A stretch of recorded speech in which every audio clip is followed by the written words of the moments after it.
as a practical matter, how much influence over the FX is there as opposed to trade?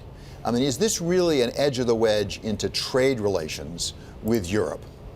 Sure, I think, and Peter Navarro has a much better view than I do, and a much more experienced cadence. But this is just more of what's happening. So TTIP, there's a multilateral trade discussion going on with the European Union. And as you said earlier, there's really no European Union. You have a series of countries who all have different venues and different constituencies. And Germany and France have led the league in the euro because it was good for them to do. So I think when you talk about currency, you have this myriad of factors that are all entering into it. And what you see happening in this administration is saying, we want to go back to bilateral discussions. We don't want to export our trade policy. That the trade policy, TTIP, TIP, all the multilateral negotiations are not of a benefit to the United States. It's better to have direct bilateral discussions and trade agreements, and that's what's going to happen. My own personal view is that the dollar in this cycle will continue to get stronger, and that the European currency for where it is, in my own personal view, stays about where it is. So I think all of these hand-in-glove trade discussions will take time to play out. Nothing happens abruptly, and the currency is just a result of what happens, especially when you have central bank intervention all over the world. So again, that's sort of a measured view versus what we might hear from the White House or White House officials. So if I'm an investor and I see that headline from the FT Cross, what do? Do I take that seriously, like, okay, they're going to make some trade changes, or do I take that literally and I go sell the dollar, buy the euro, like some market participants did? Well, my advice would be nothing is going to happen quickly, because between an idea and a concept and implementing it through these systems is a long pipeline. And that pipeline has a way of creating a leveling. So the bureaucracies that have to interpret all this will smooth it.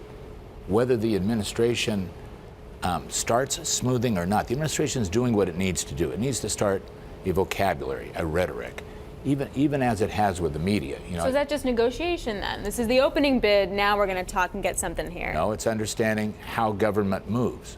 Government doesn't move by dictate. It moves through a labyrinth of bureaucracies. And to get the bureaucracy to eke out a drop, you have to start with a river at the other end. And that's really just the reality of the system. You know, the federal employee base is 15% of the United States employee population. When you add all the subsidiaries that then service the federal government, it's almost 30%. So you don't have a lot of people cheering out there every time you say we're going to do something to reduce government.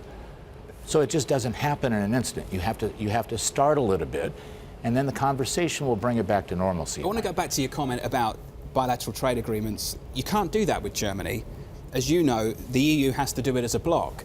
So I don't understand the comments this morning from Peter Navarro at all, because focusing in on Germany and saying they're using a grossly undervalued euro, what kind of leverage do they want to get with Germany? Because you can't go to Germany and have some kind of bilateral trade agreement with them and then pick out Italy and have another one with them, because that's not how it works in the European Union. And it goes back to that story that actually it's all well and good saying that a CEO in the White House is this great thing, and I think many people watching this program, certainly our audience, would find this very refreshing. It's the other thing, not having the experience to understand how to negotiate with places like the European Union. And these kind of comments validate that argument, the latter, that this administration doesn't have the experience to deal with places like the European Union. Do you understand that, Tom? Do you appreciate that argument? Well, I mean, I think your point of view is enlightened for sure, because you have detailed experience in that. Another point of view may be that with what happened with Brexit, what appears to be happening in France and Italy, that you have a new kind of bubble that is starting, and that a rifle shot such as this that Peter Navarro fired is just starting a rekindling of a rethinking of what that European Union does. The European Union is in jeopardy. So Brexit, France, Italy, Germany is all trying to redefine itself. And I think my answer to the question is, what do? You stay the course, You watch your business. You don't try and outguess what's going to happen in currencies if you're not a currency trader, and that the growth of America against this backdrop will continue to get better and better as we fight through all these difficult issues that Americans are dealing with.